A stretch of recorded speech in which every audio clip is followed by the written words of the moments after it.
Hello, good afternoon, and good evening to some, maybe. Thank you so much for joining Study and Work in Japan session number 38.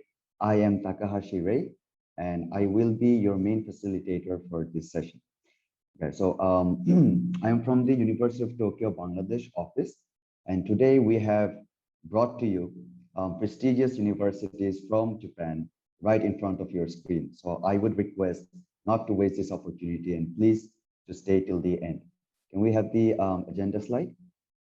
Okay, thank you so much. So we will be kicking off this webinar with a brief introduction from our very own Ms. Sakshi, University of Tokyo, India office.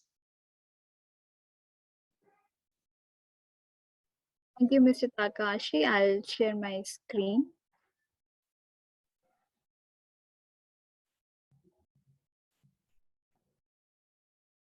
I hope my screen is visible to everyone.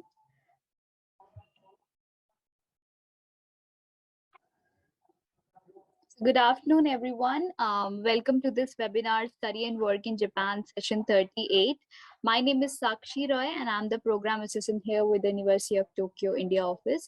And this program is brought to you by the MEXT, the Ministry of Education, Culture, Sports, Science, and Technology in Japan. So first of all, before giving you a brief information about this project and our office, I would like to thank all of you. It's a great pleasure for us that you have participated in our webinars, and thank you for supporting our online sessions by attending. And I would like to thank all our expert panelists from prestigious Japanese universities. Thank you very much for contributing into this webinar series. So now let me give you a brief introduction about our office. We are the part of Study in Japan Global Network Project in Southwest Asia by MEXT, and we provide comprehensive information on Japanese universities. We organize education fairs and seminars throughout India to spread awareness about higher education and opportunities in Japan. So about our webinars, today we are conducting session 38 of Study and Work in Japan webinar series. And all these webinars is basically designed to introduce to some of the best Japanese universities, and we will be discussing various program offerings and opportunities to study and work in Japan in our online sessions. So you'll get to know about courses offered in English, scholarship opportunities, and moreover, you have a chance to ask your queries directly to representatives of each university. There has been approximately 700 plus universities as well as specialized vocational institutions in Japan. And I must tell you that studying abroad in Japan means you'll further your study in a well-rounded education system. You'll experience a unique new culture, and you'll have a chance to gain more international perspective. So no doubt you'll learn from the very best in the world and work in some of the most modern labs with great facilities.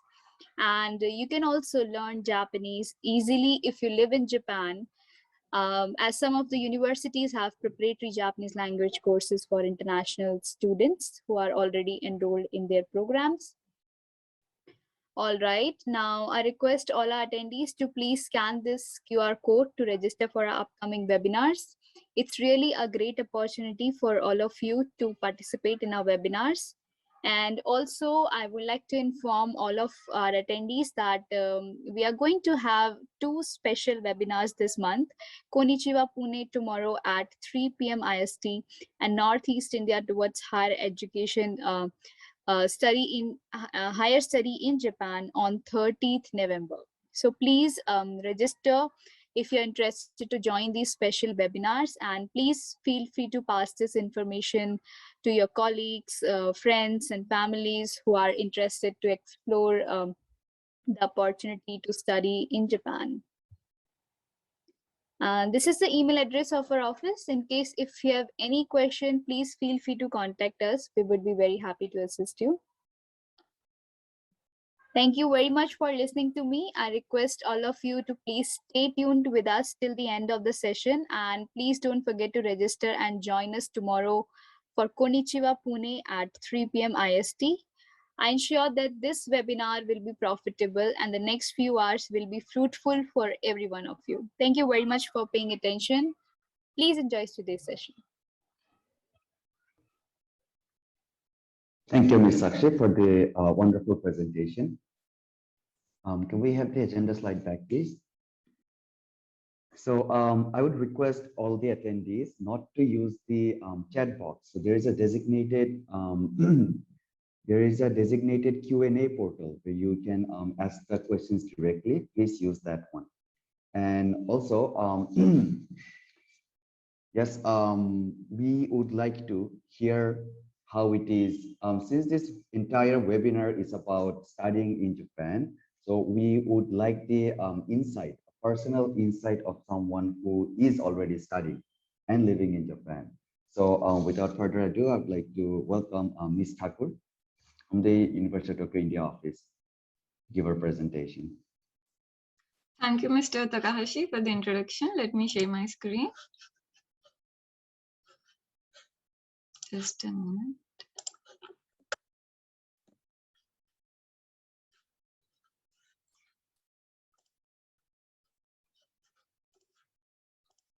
Okay, so hello everyone, a very good evening and welcome to today's webinar. Let me introduce myself in brief. I'm Vaishnavi Thakur, a master's first year student in the Department of Electrical Engineering and Information Systems from the University of Tokyo. So proceeding with the today's session, let me tell you why you should study in Japan and why did I choose Japan for my higher studies. So as you know, Japan is an island country and it is one of the most densely populated and urbanized countries in the world. Some of the Japanese cities like Tokyo and Osaka have been ranked as the most livable cities and the best student cities in the world. Now moving to another country puts a lot of stress on students and parents especially. So let's try to address some of the common concerns.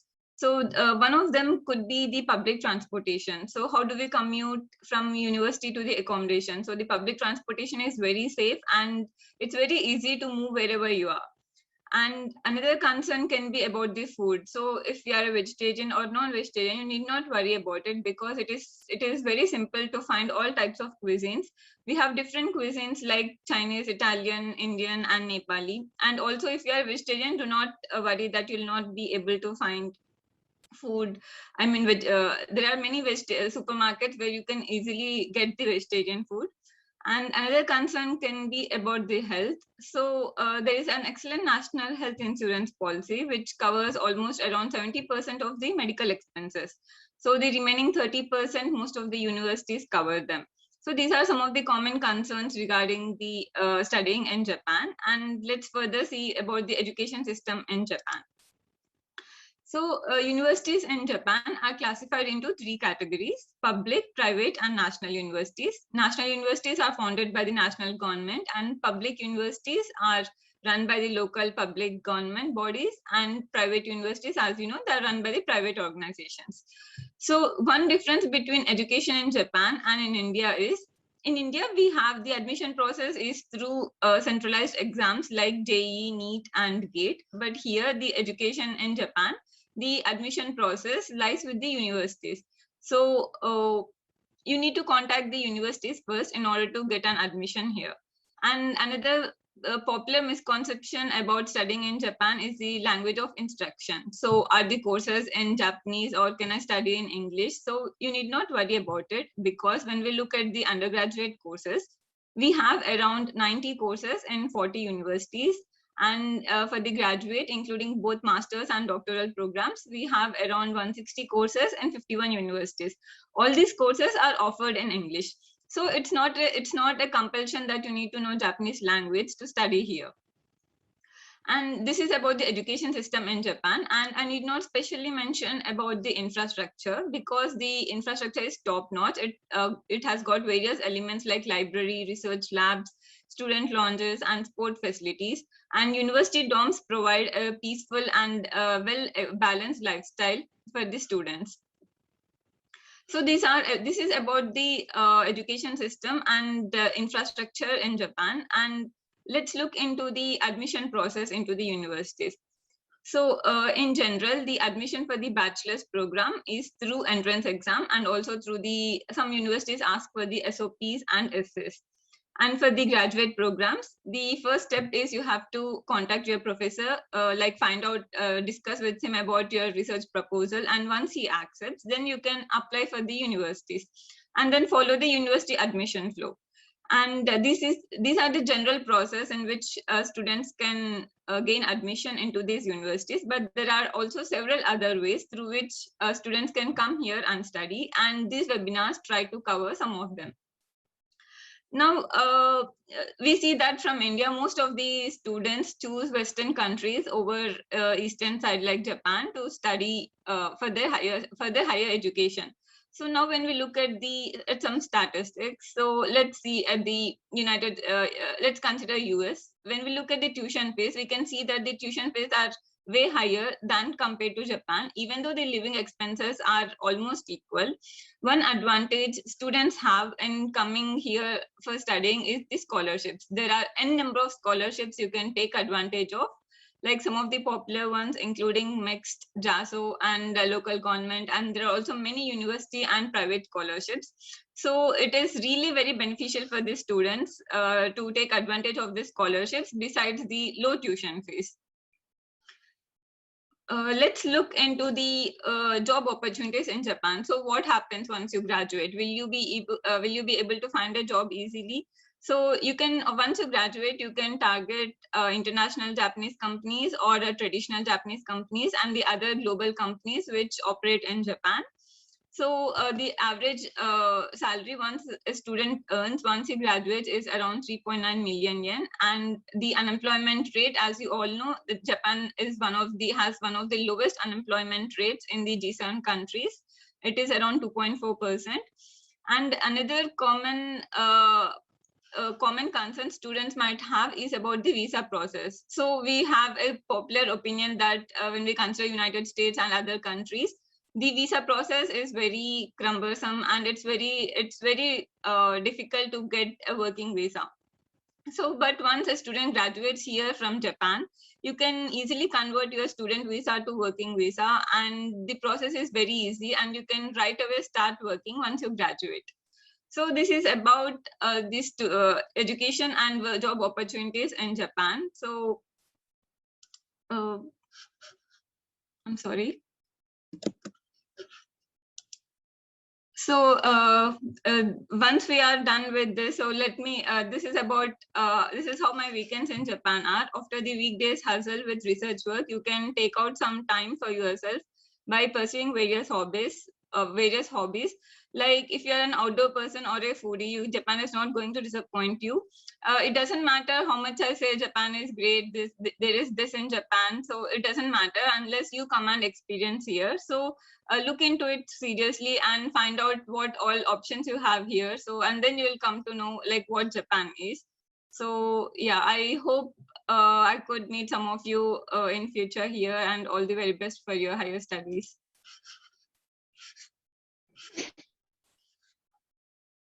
Thank you so much, Ms. Thakur. Thank you so much for your wonderful presentation. And I believe all of us got an actual personal insight of what it's like to study and live in Japan. Can we have the agenda slide back, please?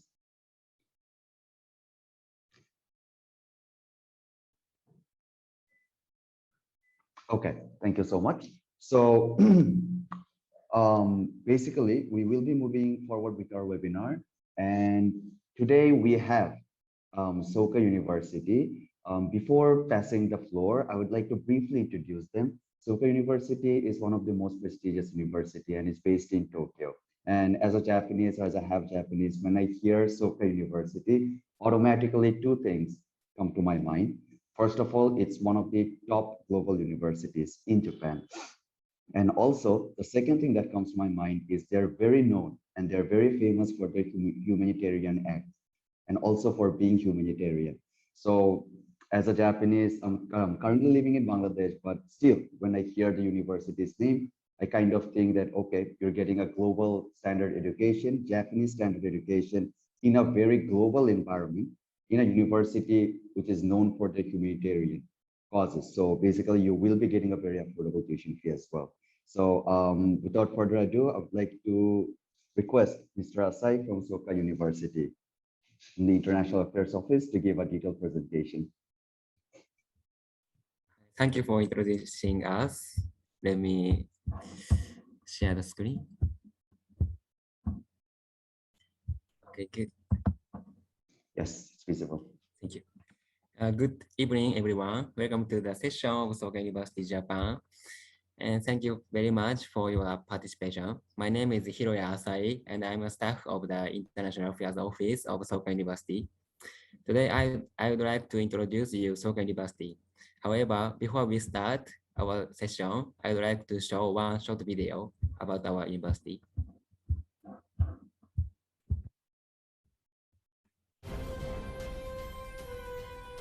40 minutes by train from central Tokyo, Soka University is surrounded by the bounties of nature. Dedicated to cultivating creative global citizens, the university has 8 faculties. The Faculty of Economics fosters students to meet the age of globalization. Through various programs, including the study of economics in English, students acquire the international communication skills needed to lead the future.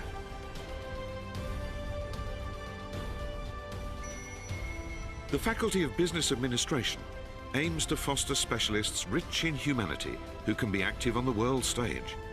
It develops business leaders who can respond to the change in times and be globally active in the new era. The motto of the Faculty of Law is globalism and career-oriented principles.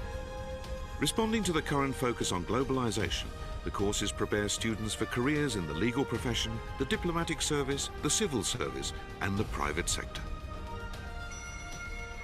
The Faculty of Letters fosters humanistic leaders fully aware of different cultures and the pursuit of happiness for all. Through education and research covering a wide cultural range, including language, literature, philosophy, history, and society, it develops creative individuals who can be active both in Japan and overseas. The Faculty of Education has fostered many students who have succeeded in teacher employment examinations and are now active all over the country. The Departments of Education and Primary Education both conduct undergraduate education and academic research based on the humanistic principles of Soka's founding spirit. The Faculty of Science and Engineering contributes to the peace and development of mankind through science and technology. The Departments of Information Systems Science and Symbiosis Science and Engineering foster human resources able to assist with the development of science technology based on humanism. Based on the principle of life's inherent sanctity, the Faculty of Nursing pursues compassionate nursing to bring out the power to live. It fosters human care professionals filled with personal magnetism, resourcefulness, practical nursing skills, and a global mind. The Faculty of International Liberal Arts cultivates the global-minded human resources with practical English abilities and cross-cultural awareness who will be in demand in the 21st century. Multinational instructors provide demanding courses based on top global standards, small high-intensity classes, one-semester overseas study programs, and other features. Students who are worried about their Japanese language ability can take Japanese programs before entering their faculty. In the English medium programs, students can earn academic degrees and master's degrees by taking classes conducted entirely in English. Soka University is making a global leap forward. The Japanese term Soka means value creation. Believing that this is the fundamental purpose of education, educator Tsune Saburo Makiguchi published the System of Value Creating Pedagogy in 1930. Makiguchi's successor, Josei Toda, furthered his belief. And in 1971, Soka University was founded by Dr. Daisaku Ikeda, who devoted himself to carrying forward his mentor Josei Toda's ideals and visions. Moreover, many research and educational projects are being conducted to contribute to the United Nations Sustainable Development Goals, and their results are drawing wide attention.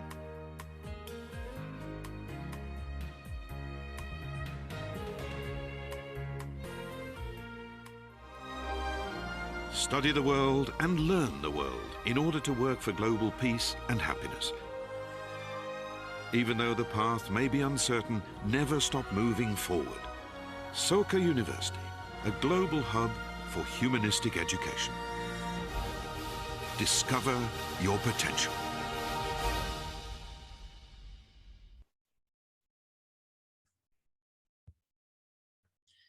Thank you for watching. Let me start the presentation. These are the contents we will be explaining today. Firstly, the academic programs. International students can enroll in our master programs or undergraduate programs. However, today I will talk mainly about the undergraduate program. Here we have two main pillars. One is composed by the programs offered in Japanese, while the other one is offered in English. Under the programs offered in Japanese, there are 8 faculties. The admission process of them is realized basically in Japanese and require a high proficiency of the language. However, for those who are not fluent in Japanese, we offer the Bekka, that is a preparatory course where students learn intensively the Japanese language in order to enter in the faculty using Japanese in the next year. Under the programs offered in English, there are 5 faculties: economics, business, law, letters, and international liberal arts. This program does not require fluency in Japanese and can be completed entirely in English. All classes at the Faculty of International Liberal Arts are offered in English. However, in the other faculties, there are classes conducted in Japanese too. Today, I will focus on these programs. Here we call them as English medium programs, EMP. Besides that, we have the Japan Study Center for students who would like to study Japanese. The Japan Study Center offers the Bekka Preparatory Japanese Language Program, a 1-year course for students willing to enter an undergraduate program conducted in Japanese. And the non-degree program for students willing to attend undergraduate classes or study Japanese language and culture for only 1 or 2 semesters. For the details about the Japan Study Center, please check our website. For the undergraduate programs, there are faculties offered in English and Japanese: economics, business, law, letters, international liberal arts, and these are offered only in Japanese. Next, about our history with international students. Our international program started with the reception of Chinese students. In September 1972, the government of China and Japan issued the Japan-China Joint Communique. This established and normalized diplomatic relations between Japan and China. With this achievement, the Chinese government decided to start sending students to Japan in order to have a cultural exchange. In December 1974, our founder Ikeda met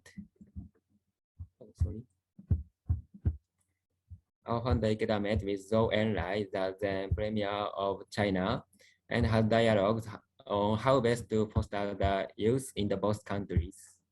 After founder Ikeda came back to Japan, he met with the Chinese embassy staff in Tokyo and was informed of the challenge. No universities could accept Chinese students. Then our founder decided to accept the students to Soka University and became their guarantor. With this acceptance, the Bekka Preparatory Japanese Language Program was established. One of the first international students that came at the occasion is Chen Yonghua, former Chinese ambassador to Japan. Many of our graduates are working in multinationals and other Japanese leading companies in several fields. Let's move to our goal and vision. As presented by the video, our ultimate goal is to foster global citizens who can create value under any circumstance. Here are our founding principles: be the highest seat of learning for humanistic education, be the cradle of a new culture, be a fortress for the peace of humankind. All of our activities are based on them. We have made a great development, particularly in the past 10 years. Soka University's proposal was adopted for the top global university project led by the Japanese Ministry of Education. Soka University's efforts and initiatives obtained its highest appraisal of the grade S in the interim evaluation. We obtained its highest appraisal for 2 years consecutively, and this feat was achieved by only 4 universities out of 34 participating in this project. Thanks to this support, our 2 students attend the international seminar organized by Harvard University and discussed topics such as global markets and economy and social policy and justice with other students gathered from 90 countries. Let's move to the student life. As presented by the video, our students are very diverse.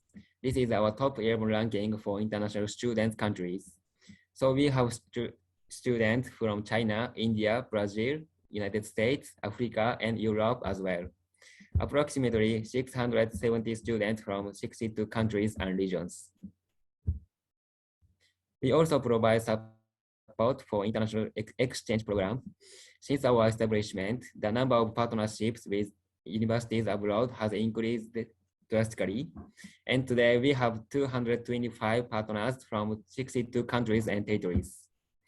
Some of our partner universities in the Southwestern Asia are University of Delhi in India, University of Kerala in Sri Lanka, and Tribhuvan University in Nepal. In our International Affairs Office, located on campus, we provide assistance to international students who came to Japan, as well as Japanese and international students who are interested in studying abroad.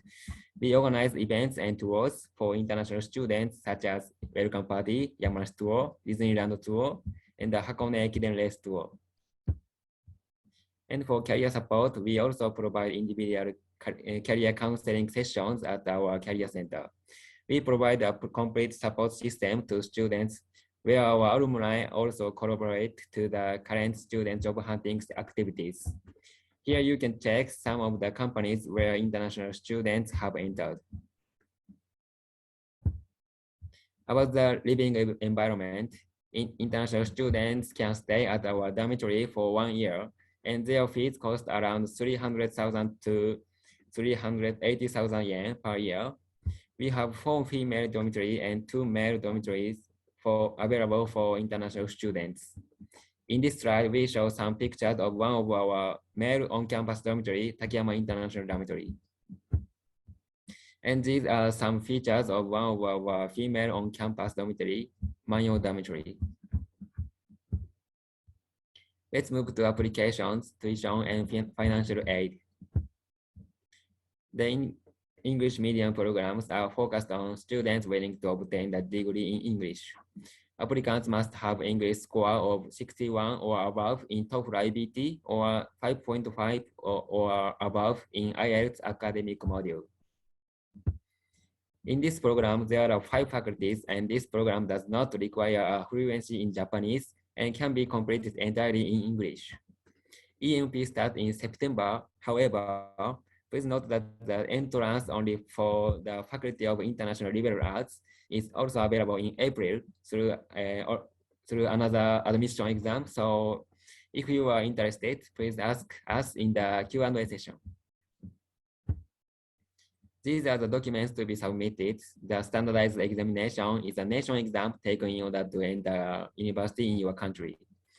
Also submit high school transcript, certificate of high school graduation or expected, TOEFL IBT or IELTS, recommendation letter, and so on.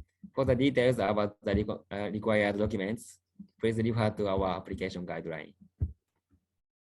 We have also a transfer admission system where students can enter in the second year of the Faculty of Letters or Economics and enroll the EMP program.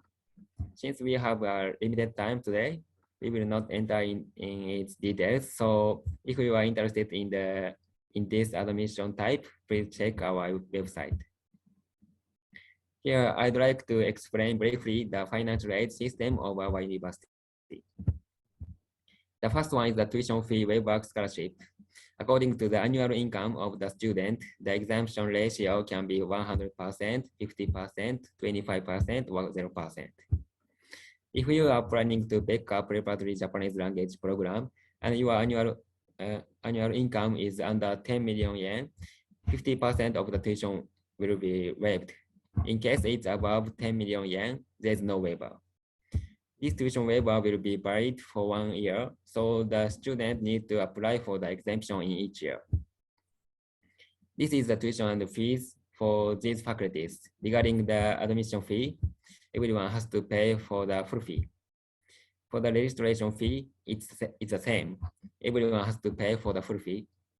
However, for the tuition, the amount will be different based on the percentage waived, 25% waived, 50% waived, and 100% waived. The same principle applies to the school fee, 25% waived, 50% waived, and 100% waived. And the total amount can be calculated as the following ones. Compared to the other faculties, FILA's tuition is a little higher. However, it also can be waived as shown on the table. Please note that the admission and registration fee remains the same in any case too. Here, the school fees can be also waived depending on your household annual income, and the total amount can be calculated as the following ones. The second one is the monthly stipend that does not need to be paid back, called Makiguchi Foundation. For the first semester after entrance, all students will receive the same scholarship of 30,000 yen. However, after the second semester, a monthly amount of 50,000 yen, 40,000 yen, and 30,000 yen will be granted to students in the descending order from the highest GPA. This scholarship also applies for only 1 year and require an application every year. From the table I have shown you, here I can give you a simple simulation of the cost of John Soka's case. He is a current high school student whose family's annual income is less than 4 million yen. In his case, the tuition and school fees can be fully waived, which means that he will have to prepare the fees of 260,000 yen. And besides that, the airplane fee, dorm fee, and living expense. Finally, I'd like to introduce you one of our alumni, Muskan from India. She will share her experience at Soka with you. Hello, thank you, Asai-san. Okay, hello everyone. My name is Muskan and I am originally from New Delhi, India. And currently I am living in Tokyo. I have been here for 4.5 years now. I graduated from Soka University this March, completing my bachelor's in international liberal arts, majoring in business. And after graduating, I am now working as a consultant at a recruitment company here in Tokyo. And so I'd first really like to thank Soka University for giving me the opportunity to share my experience of being an international student from South Asia. I'll start with how I chose Japan. So I first visited Japan in 2016 for a vacation with my family. And during that time, I knew a few of my friends who were already studying in Japan. So I decided to visit them at their university, which was Soka University. And I went there and met them, and I walked around this beautiful campus and interacted with many students, both international as well as Japanese students. I also had the opportunity to have a very good talk with the then Dean of the Faculty of International Liberal Arts, FILA, Professor Maria. She got me well acquainted with the whole program and also the challenges. I had just finished high school at that time, and I had already decided from a young age that I will go to university in some foreign country. It was after that conversation with Professor Maria and my visit to the university, I decided to come here and pursue my degree. And most trend around me at that time was also that everyone goes to US or UK, Australia, or Canada, usually Western countries and English-speaking countries. And I understand it's much easier, although being an international student is already hard, and then considering the language barrier. But I have always been someone who doesn't follow only the trends, but also make decisions that are new and different and exciting. So, and I can definitely say that it was the best decision I took, and my university life here was the best 4 years of my life so far. I got to experience so much. I met some of the most amazing people and made friends for a lifetime. Of course, it was not also happy and high all the time. There were many challenges. It was a completely different culture, the biggest language barrier, and of course the food and many other things.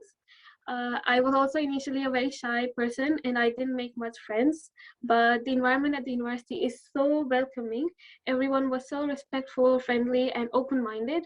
It was easy to have a conversation, and the university as a whole is also very open-minded, and it really encourages students to be creative as well as motivates them to really discover their potential.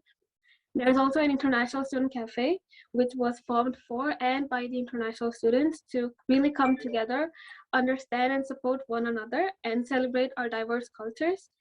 And there's a myriad of opportunities where we can participate. There's the big annual university festival called Sodaisai, in which you can be a staff or a department leader and even perform as a participant, like dances from your country or sing songs.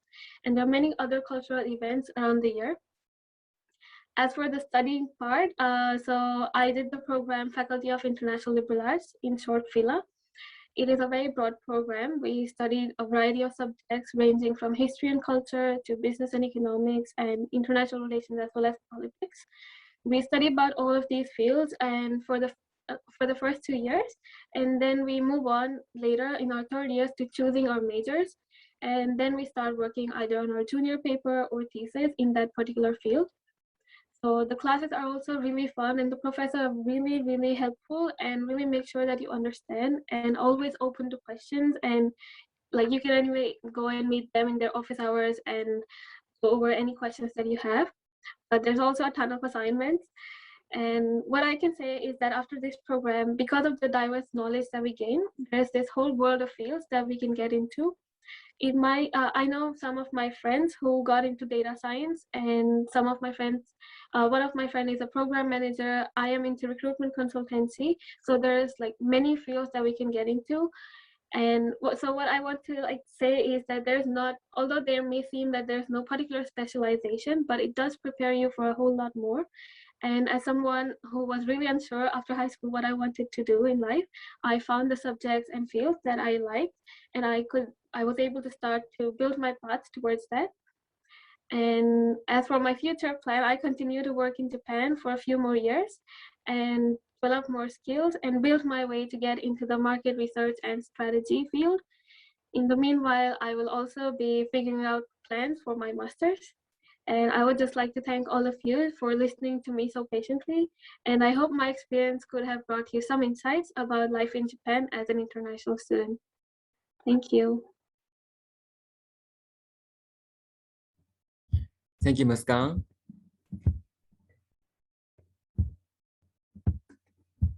Okay, thank you so much. Now I'd like to move to the Q&A time.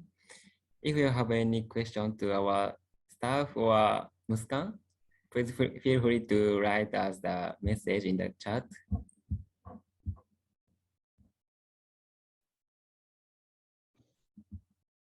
Mr. Asai, would you like me to help to pick the questions for you? Okay, please. Thank you. So most of the questions have already been answered, I think, from the staff of the universities, but I would like to pick a few ones. I think, yes, most of them are common questions.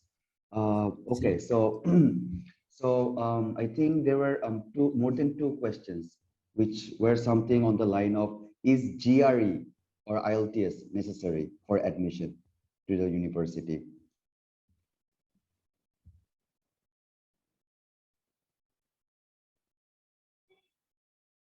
GRE or IELTS, English proficiency, is it necessary to apply for the admissions?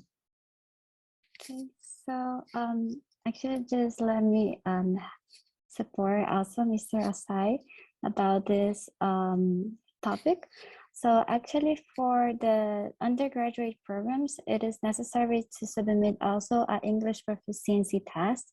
So actually we are asking TOEFL, IBT for this because of the programs, for example, for FILA, for International Liberal Arts, since they will have a study abroad during the program, actually they need to also submit this kind of like results. But actually GRE is not on our list. So we're asking more for TOEFL IBT in this case. Thank you. So thank you so much. I think most of the questions have been answered. I think there was one question which went somewhere along the line is it easy for a graduate student to get a job? I think Ms. Muskan explained it perfectly, but still we want to answer it again. If the graduate students can get job easily. I will say if you know Japanese, then probably easily. But in my case, like I graduated from International Liberal Arts, it was entirely in English.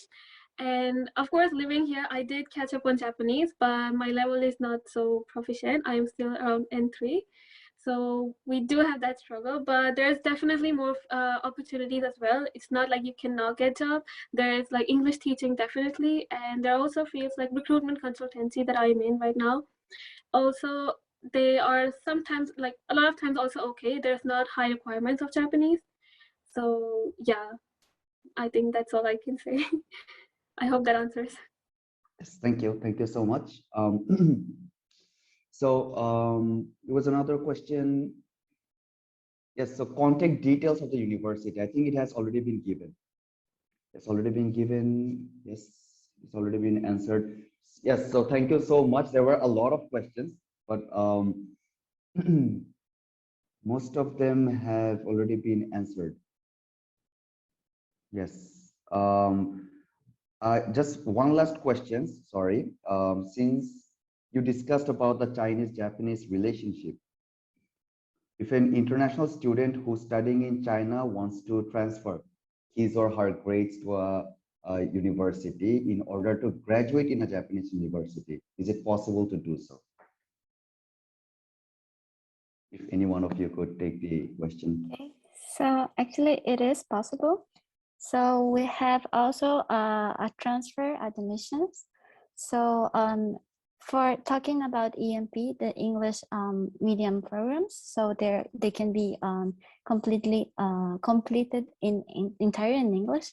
So for these courses, actually we just have two options: the Faculty of Letters or Economics, but it's also possible. So the student can transfer his or her credits to our university, and he will enter in the second year. And however, for specifically for Chinese students, actually we have another types of admissions also. We have some recommended universities also. We have partner universities. So we have another like types of admissions also. But yes, it is possible. Thank you so much. So in the last moment, I got a few questions asking, so this is directly for Ms. Muskan. This question is directly for Ms. Muskan, yes. So asking, what sort of job opportunities are there? And also, can you work while studying as an undergraduate student or as a master's student? Okay, I think I'll answer mostly towards the undergraduate because I experienced that.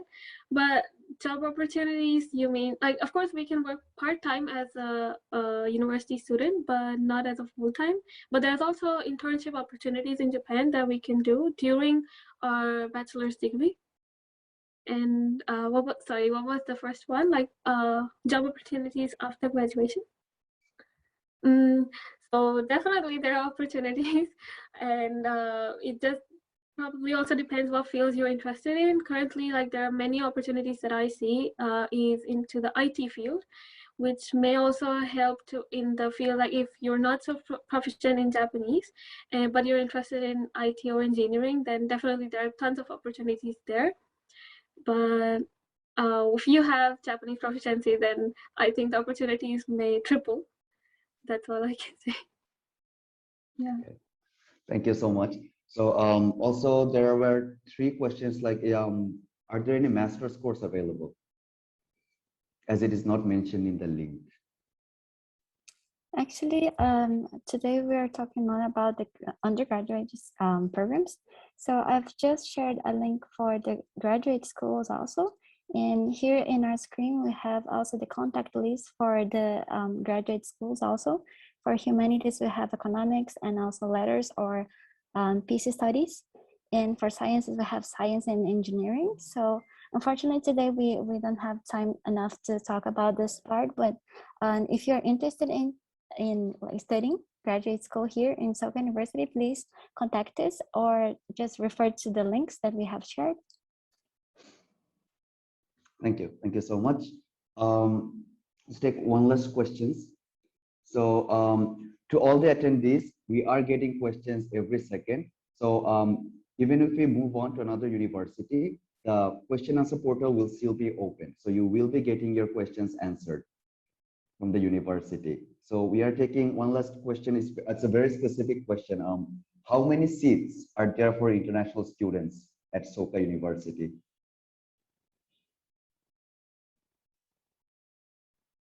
Total seats available for international students. I think actually yes. I think it actually depends on the type of the admission that the applicant is applying to. So it really depends on the year actually. So it's based on the number of Japanese students. So we cannot answer like this question at the moment. I'm sorry. So it also depends on the type of the admission. So if you can also mention which type you're considering, we can just answer it later. Okay, thank you so much. So as I've also mentioned that the question, the Q&A portal will still be open till the end of this entire webinar. So please feel free to ask questions. All of your questions will be answered in due time. So thank you so much, Soka University, for the wonderful presentation. And we also even got to get an insight from an actual international student, what it's like to study there and actually live there. So thank you so much once again for the wonderful presentation. Thank you so much. Thank you. Thank you. Thank you. Yes, so can we have the agenda slide back on, please?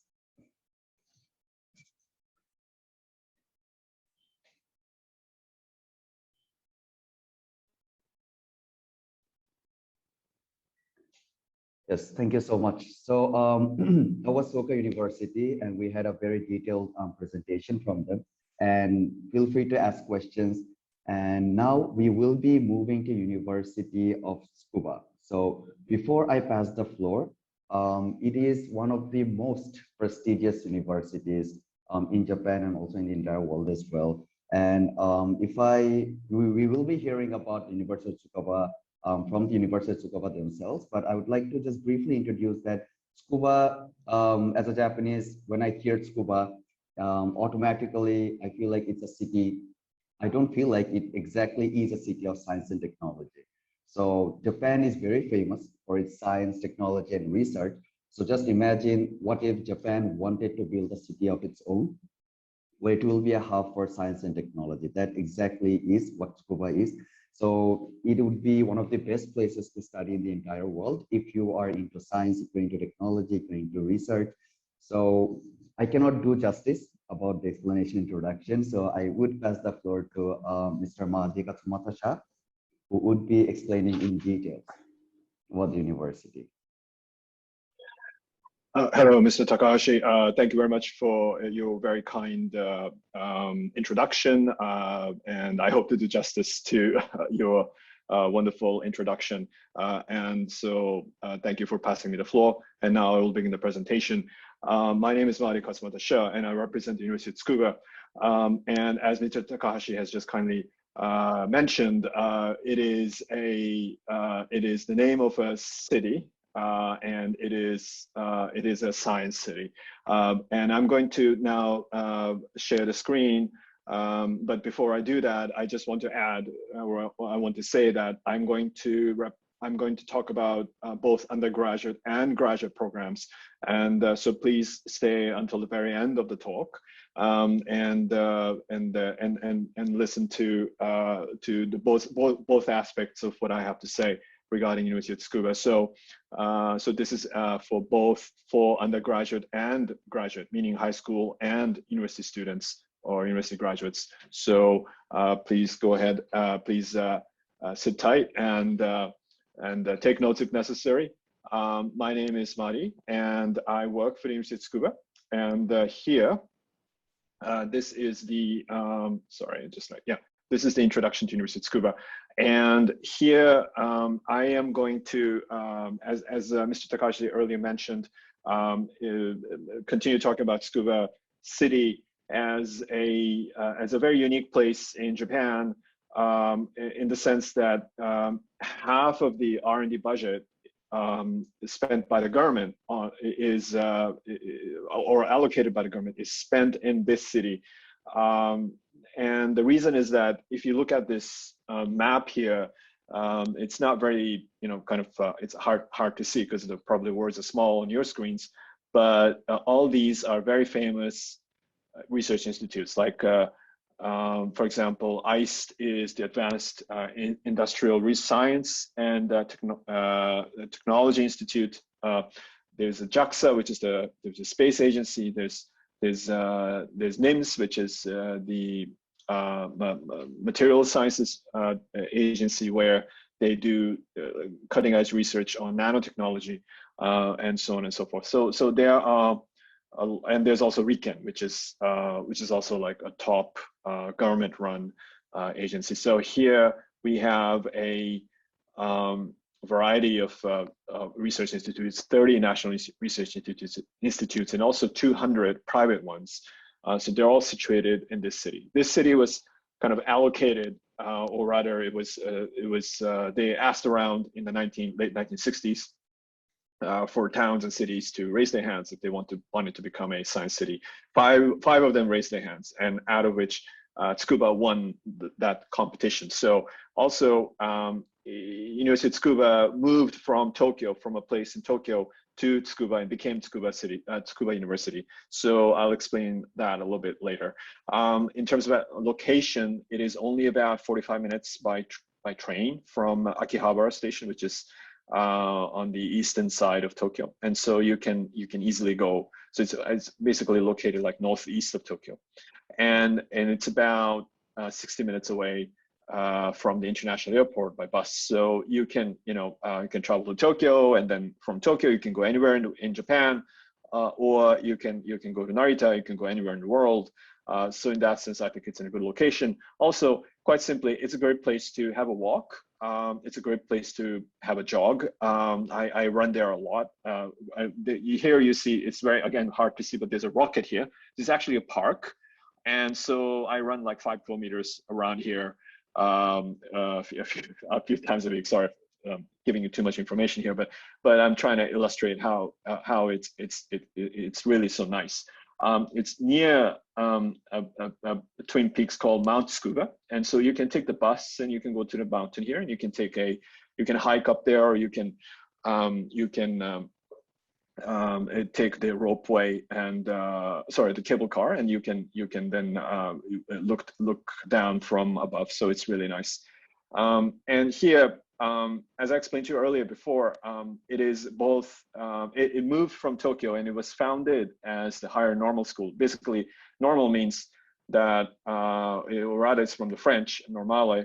And so it basically means that it meant that it was a college meant for training teachers. So at that time in 1872, the Tokugawa shogunate, or basically famously the samurais, they ruled Japan, but there was basically a civil war, and there was a revolution, and so what is known as the Meiji Restoration happened in the late 60s, and so at that time there was a real pressure amongst Japanese people, or in Japan as a nation, to speed up their industrialization, and so therefore there was a real dearth of school teachers. So at that time, this school was established. After the Second World War, it became the University of Education, Tokyo University of Education, and then, as I explained to you earlier before, in the late 60s, it was decided that it was to move to the city of Tsukuba and became University of Tsukuba. The university has produced 3 Nobel laureates, and so 2 in physics and 1 in chemistry. And it has won over 115 Olympic and Paralympic medals.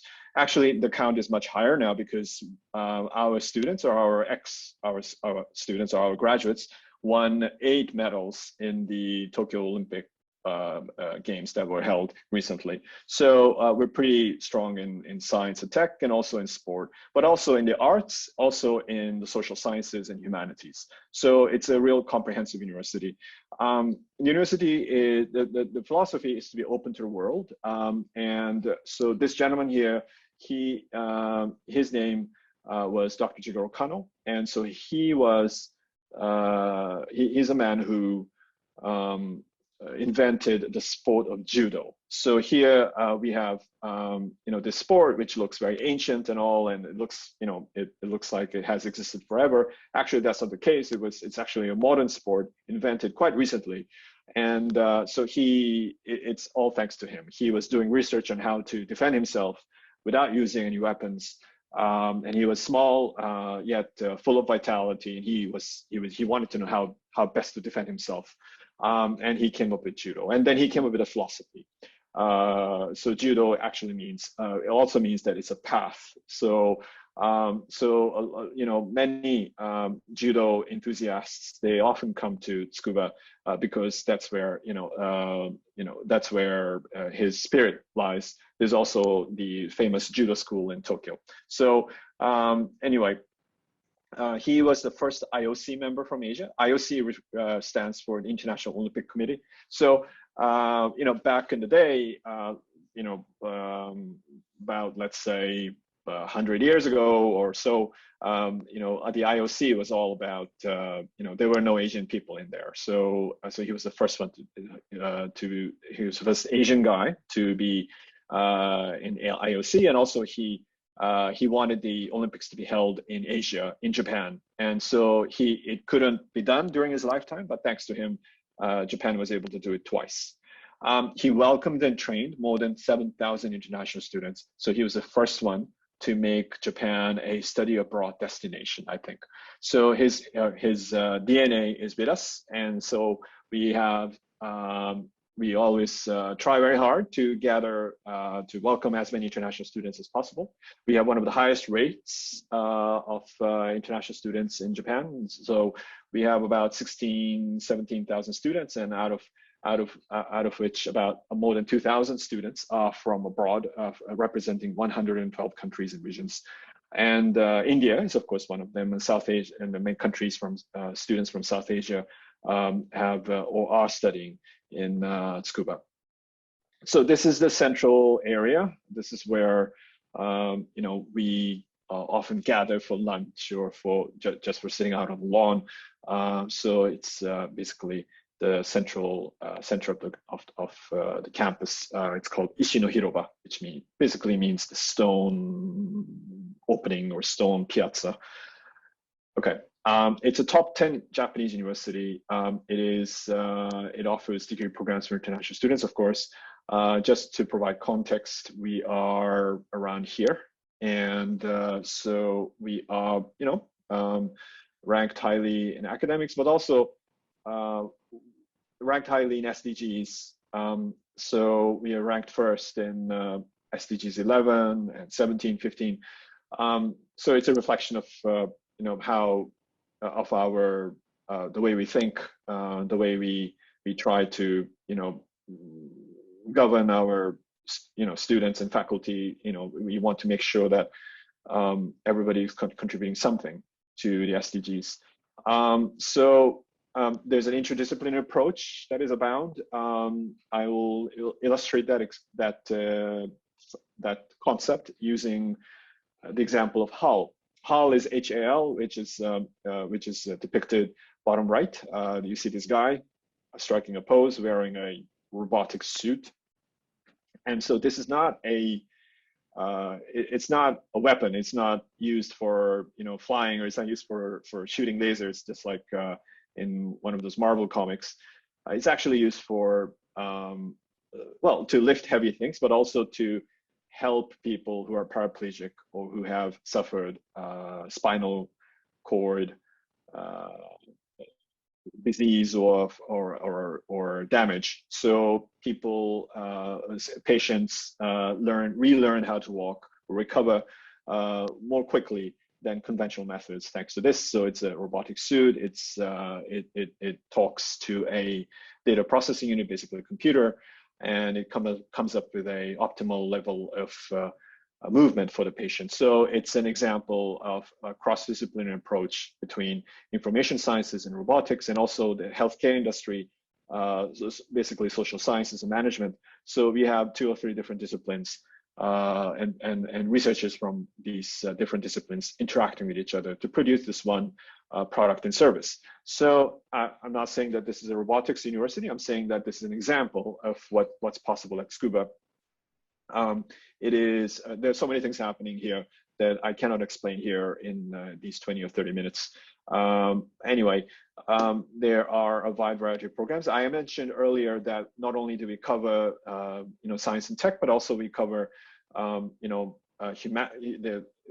Jinbun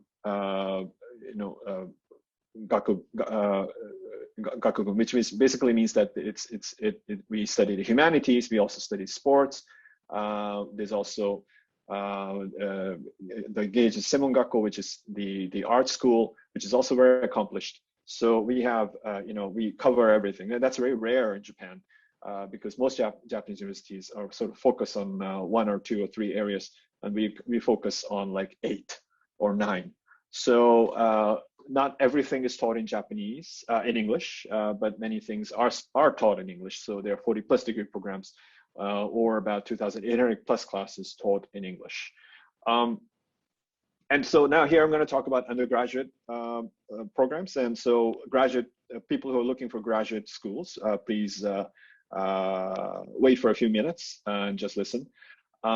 For people looking for undergraduate programs, we have the following offered in English. Okay? So life environmental sciences offers these 3 programs in English: biology, agrobiology, and geosciences. International social sciences offers these 2 programs in social sciences and international issues. There's also global issues, which is basically a program meant for people who are looking to work in the United Nations and so on. There's interdisciplinary engineering, covering a wide variety of engineering topics and applied science topics. And so here also we have Japan Expert Program, which offers pathways to 4 different Japanese programs. So we have these programs, which I'll explain briefly. Interdisciplinary engineering is a mix of these 4 different topics. And here I've attached QR codes, as many QR codes as possible for each topic, so that you guys can start looking if you're interested. But here, it's deliberately kept kind of broad because we believe that engineering field is constantly evolving. It is, for example, if you study, for example, civil engineering, you might find yourself doing something else in engineering a few years later out in the field because industry, society changes so drastically. So we have kept it deliberately broad. So for first 2 years, you take courses in all these different 4 different areas, and then the last 2 years you focus on 1 or 2 different topics. That's how it works. I'm going to move on due to lack of time. This is the Life Environmental Sciences program. So here the 3 topics offered: biological sciences, agrobiological resource sciences, and geosciences. So here we offer BSc in these topics. Yeah. And then this is international social studies, again, very interdisciplinary. So there are professors from economics, law, political science, and sociology who offer courses, and you can study these topics I mentioned. A very popular program, very competitive. So do take a look at it if you're interested in this. And this is the bachelor program in global issues, 4-year program to provide students with basic knowledge and techniques to resolve global issues. So if you are concerned, if you want about global issues, if you want to have a career in these fields, for example, if you want to enter the United Nations, or if you want to work on sustainability issues in large corporations or in government, then this would provide a very good background. And here, this is Japan Expert Program. This is kept in Japanese because this is a Japanese program. But I want to add here that if you have achieved N2, N3 in JLPT, or that's 2 level, then you can apply for these courses here. So those of you who understand Japanese or who speak Japanese, I think you can tell what courses are offered here. So if you're interested, please take a look here, okay? So, so basically it's a 4.5-year course. So for the first 6 months, you do a crash course in Japanese, and then you raise your level from N2, N3 to N1, and then you join native Japanese speakers in these any one of these 4 courses that you will choose from. Okay.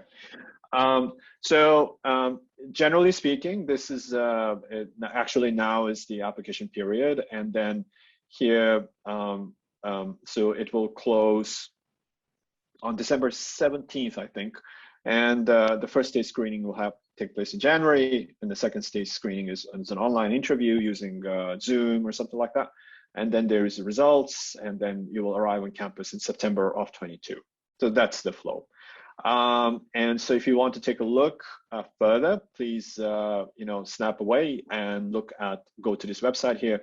And if you have any questions, there's a contact sheet there. It says here contact, it's very small, but you can see, and please ask questions there. All right. Now, thanks for waiting, graduate students. This is the graduate section. And so here, I want to start off by saying that we have 3 different large clusters available. One is the Graduate School of Comprehensive Human Sciences, which includes stuff like human biology or medical sciences, all the way to, let's say, informatics or heritage studies or education. In the middle here, we have a smaller cluster of humanities and social science, business sciences, humanities, and social sciences. So it includes the International Public Policy Program, and so on. And here, there's the Graduate School of Science and Tech offers programs in material sciences, applied physics, environmental sciences, intelligent and mechanical interaction systems, which often deals with robotics and so on. So we have these 3 large clusters. Okay. There's some examples of interdisciplinary programs that I will want to talk to you about. So this is the human biology program. There are topics offered in computational science and biological sciences in the context of human biology. And so this is, again, a great program, very international. And also, I believe there are some stipends available here as well. So if this rings a bell, please take a look at the HBP website, okay? And here, this is Empowerment Informatics, which is, if you're interested in robotics, engineering, but also IT, and if you have a sort of like a designer's mind, you care about UX, you care about how to combine those topics to improve people's lives. So this is a program for you. It's called Empowerment Informatics. Literally means empowering people. It's kind of hard to explain. I know I did a bad job here explaining this, but please take a look at the website and see if this rings a bell.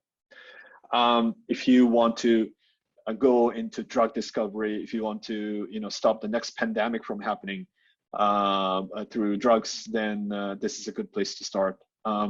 This is the offers courses in biomolecular engineering and drug discovery, disease mechanism. But as you know, for example, the COVID happened not just because of biological reasons, or but also due to environmental reasons as well, most probably.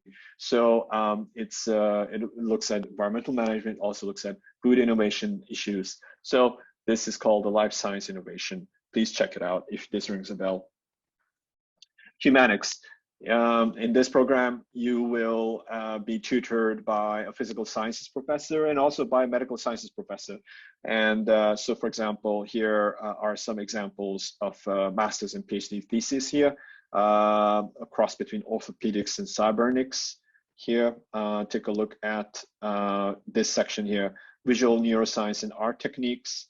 In the middle here, bottom, very interesting, surgery and augmented reality. So you're coming up with you know, the latest technologies. This is a program. If you're an Olympian, if you're an athlete or were an athlete or want to continue in sports sciences, then this is one of the best programs in Japan, TS 2.0. Actually, one of the leading professors here is from India, Professor Rakwal, Randeep Rakwal. He's a very good friend of mine, and so he would love to talk to you. So please check it out here if this rings a bell.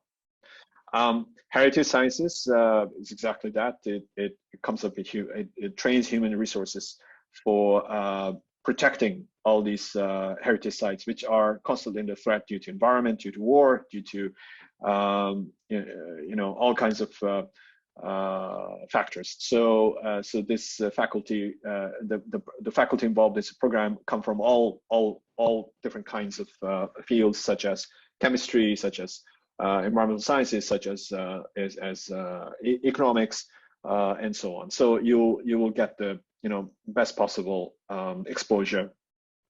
And some of our graduates have worked in the UNESCO, and you know, and I think one of our graduates is right now working in Angkor Wat to preserve the site there. So it's really great if you are into this field. Okay, let me check my time. All right, I don't have much time left. I'm going to keep moving.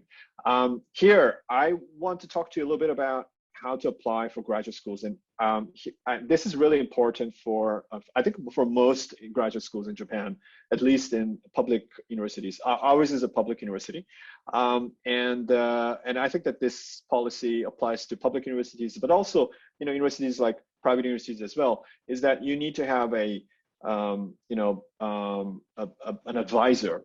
So you need to know which lab you want to apply for. It's not like, it's important to find out what discipline you're applying to, but also, or what program, but also what lab are you interested in. So this is really, really important.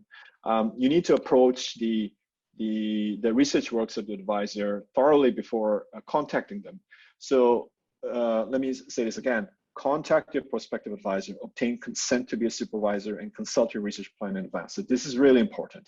So how do you find out prospective advisors? You please go to trios.scuba.ac.jp, and then you will see a database of professors. Type in your keyword. For example, if it's robotics, type that word in, and you will see a long list of professors. Go through each one of them. It's long, but it should be interesting for you. Look at the works they've done. Look at the abstract. Read the abstracts of the papers that they've written. If any of them rings a bell, write to them directly. Perhaps CC the administration office involved, and say that you are so and so, you're very interested in the work of this professor.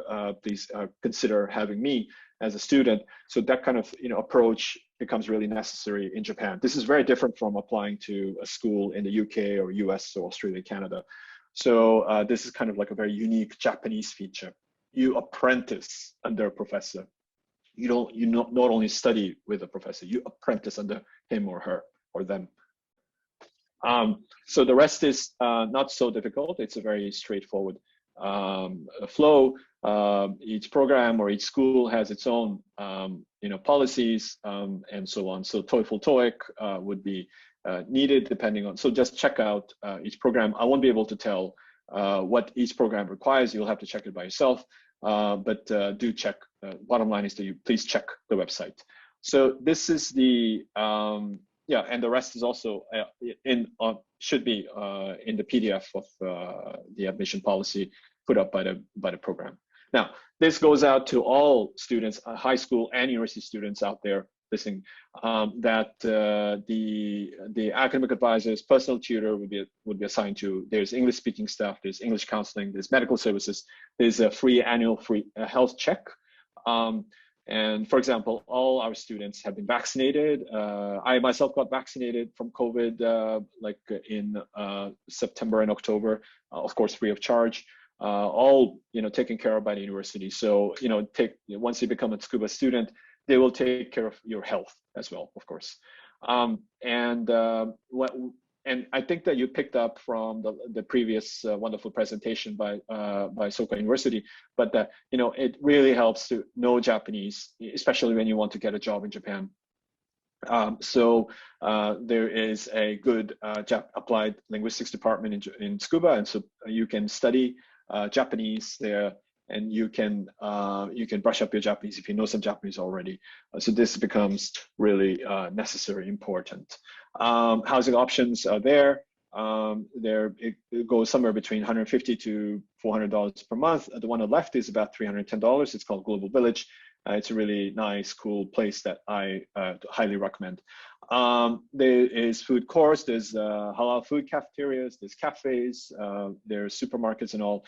It's well supplied, and it's a very big campus. So you should probably get a bicycle to go around. But there's also bus service, which is very, very cheap and subsidized, that you can get, and you can ride buses all year long. Now, the cost is pretty, I would say, well, first let me explain what it is. There's an application fee of this much. There's an admission fee with one-time admission fee, very similar to all other Japanese universities. You have to pay this once. And then the annual tuition is less than 5,000 USD.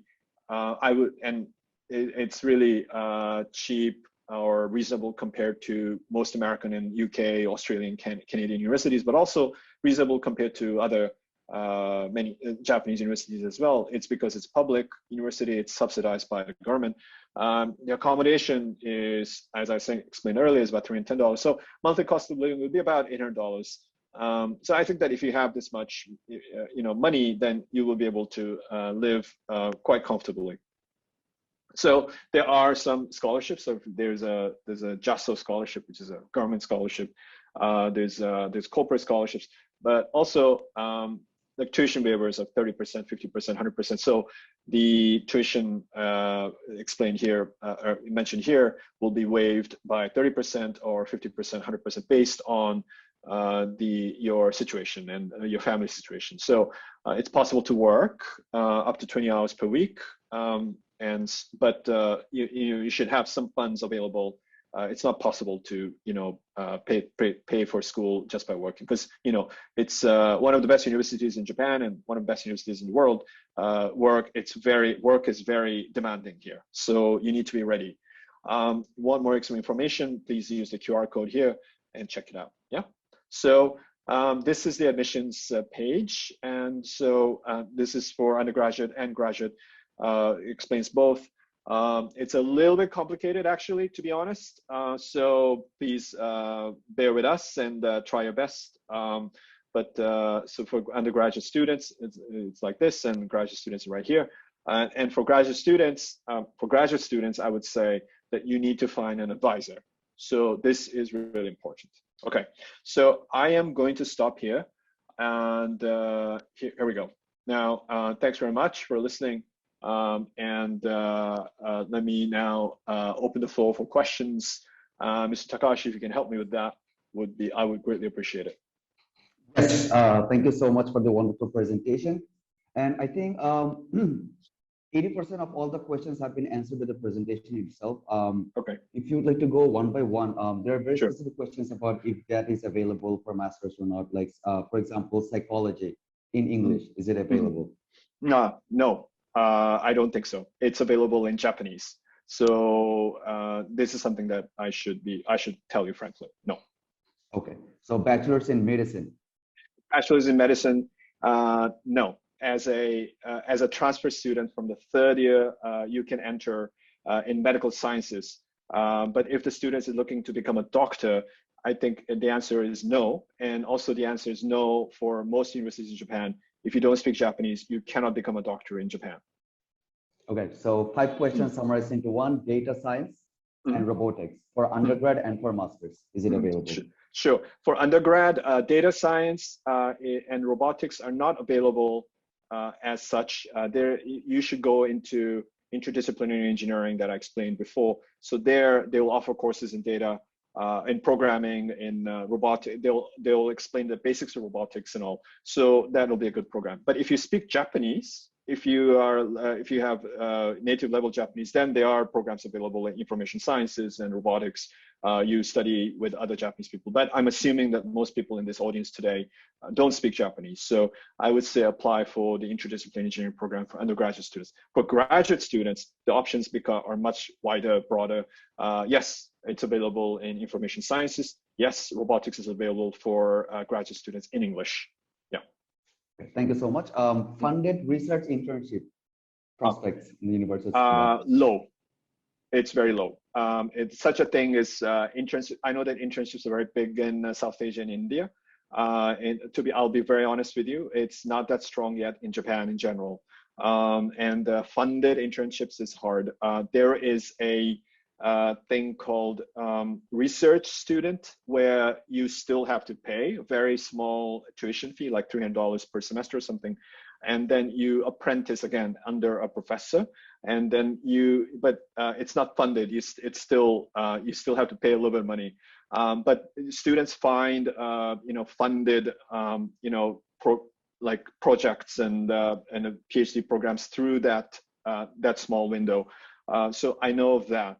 But to answer your question, the answer is it might be available out there. I don't know. I'm not aware of such opportunities. Yeah. All right. So one very specific question is that for someone to do humanities in graduate school, is there any requirement to do a specific bachelor's to be able to be eligible? Yes. Very good question. Humanics, you checked out Humanics, the student out there, very good. Humanics is a program which is very interdisciplinary. You could be from biology, you could be from applied sciences. The answer to your question is that ask the program directly. They are actually waiting for applications right now. I would say go ahead and apply because in Japan in general, and Scuba especially, we don't care what bachelor's you come from, as long as you are interested and you show passion in the project or in the program. So please ask them directly, but don't be so worried about what your bachelor's background is. You might be able to get in. So it's pretty flexible in Japan compared to other countries. Thank you so much. I think I would like to summarize 2 or 3 more questions into one. So what is the best way to increase the possibility of getting a reply from a professor after applying for a master's? Very good question. Thank you very much. And the answer to your question is be as specific as possible and also show your passion. Don't show up and say, hey, I'm interested in engineering. Do you have a scholarship? That's the worst possible way to approach a professor. It's like asking somebody out on a date in a very bad way, it's like, oh, I like you. Do you want to go out? So that's awful, right? You want to say, you want to have something in common. You have to have some talking point. You have to have. So, for example, if you are into robotics, what kind of robotics are you interested in? And why did you approach Dr. So and so? What did he and she do? Do you know what he and she has done? And be very specific with that question. If the question is very specific and also you're able to show your passion, then the professor will pick up on it, and then you might have to talk. You will be able to talk to the professor perhaps on like this, and if all goes well, they will help you in many ways, not just through admissions, but perhaps possibly in other aspects of admissions as well. Thank you so much. I think the rest of the questions are very specific, and those have already been answered. And for the list of available masters and undergraduate, you can actually follow their link. The link has chat box. Yes. So please, thank you very much. Finding that answer there. Yep. So thank you so much for the detailed explanation and the general guidelines for applying. No, thank you, Mr. Takashi, for a great and for being a great MC, and thanks very much. Who out there, I don't know how many people there are, like maybe 70 students or so, 68 students. So thank you very much out everybody, and best of luck. Thank you so much. Thank you so much. And yes, so we have reached at the ending times of our webinar, unfortunately. And I think it has been a very wonderful and fruitful session. And I would just like to, since that time is very limited, I would like to briefly conclude that, yes, with good news that even though the year is ending and it has been a very gloomy 2 years for the lockdowns and the COVID-19 and the pandemic, but the borders are reopening again. And the good news is here, you can actually go to Japan. You can study in English in Japan. So the thing is, as Ms. Thakur mentioned and all the professors mentioned and the admissions office mentioned, that it's kind of a different approach when you're applying to universities in Japan. So it's more, it has to do more with the admissions office and to finding a specific professor. So I think it's a wonderful opportunity that you're getting top-notch, prestigious Japanese universities in front of your screen, and you can ask questions directly. And for the upcoming webinars, where you get to meet universities, where you get to meet admission office, where you get to have like a live Q&A sessions, please scan this QR code for our upcoming webinars. And thank you so much to all of the students who have been patiently attending and stay till the end. So thank you so much and good night, everyone.